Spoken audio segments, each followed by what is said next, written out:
રાજ્યમાં ટ્રાફિક નિયમ ભંગના કિસ્સાઓમાં જે વાહન ચાલકોને ઈ ચલણ ફટકારવામાં આવતું હોય છે તેની દંડની રકમ પે કરવા માટેની જે પેમેન્ટની સિસ્ટમ છે તેને હવે વધુ સરળ કરી દેવામાં આવી છે. ગુજરાત પોલીસના સ્ટેટ ટ્રાફિક બ્રાન્ચ દ્વારા એક મહત્વપૂર્ણ નિર્ણય લેવામાં આવ્યો છે અને એક નવી ડિજિટલી સિસ્ટમ લાગુ કરવામાં આવી છે. હવે તમે માત્ર યુપીઆઈ દ્વારા પણ ઈ ચલણના દંડનું પેમેન્ટ ઇઝીલી કરી શકો છો.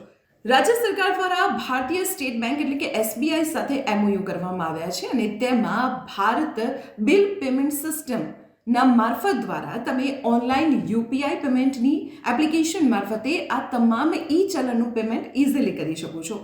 અત્યાર સુધી એવું થતું હતું કે જ્યારે ઈ ચલણ કે ઈ મેમોનું પેમેન્ટ કરવું હોય તો તમારે પોલીસ સ્ટેશન કે પછી સ્ટેટ ટ્રાફિકની બ્રાન્ચમાં જવું પડતું હતું કે પછી ઈ મેમોની સાઇટ પર જઈને તમે પેમેન્ટ કરી શકતા હતા.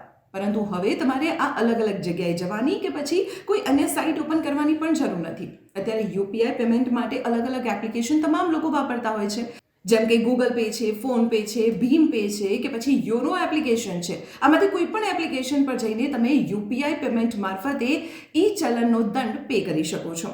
હવે તમને થશે કે કેવી રીતે પે કરવું, તો ચાલો હું આપને જણાવી દઉં. તો સૌ પ્રથમ તમે કોઈ પણ યુપીઆઈ પેમેન્ટ એપ્લિકેશનને ઓપન કરો. અહીં તમે ગુજરાત ઈ ચલણ અથવા તો સ્ટેટ ટ્રાફિક બ્રાન્ચ સર્ચ કરો. હવે તમારી સામે જે પેજ દેખાશે ત્યાં તમારા વાહનનો નંબર દાખલ કરો. નંબર દાખલ કરતાની સાથે જ એ વાહન પર કેટલા ઈ ચલણ છે તેની ટોટલ ડિટેલ આવી જશે. હવે નીચેની બાજુ તમે પે ઓનલાઈનનું ઓપ્શન દેખાશે. તેના પર ક્લિક કરીને જે તે યુપીઆઈ એપ્લિકેશન મારફતે તમે ઓનલાઈન પેમેન્ટ કરી શકો છો. તો આવી જ ઇન્ફોર્મેટિવ જાણકારી માટે આપ જોડાયેલા રહો સંદેશ ડિજિટલ સાથે.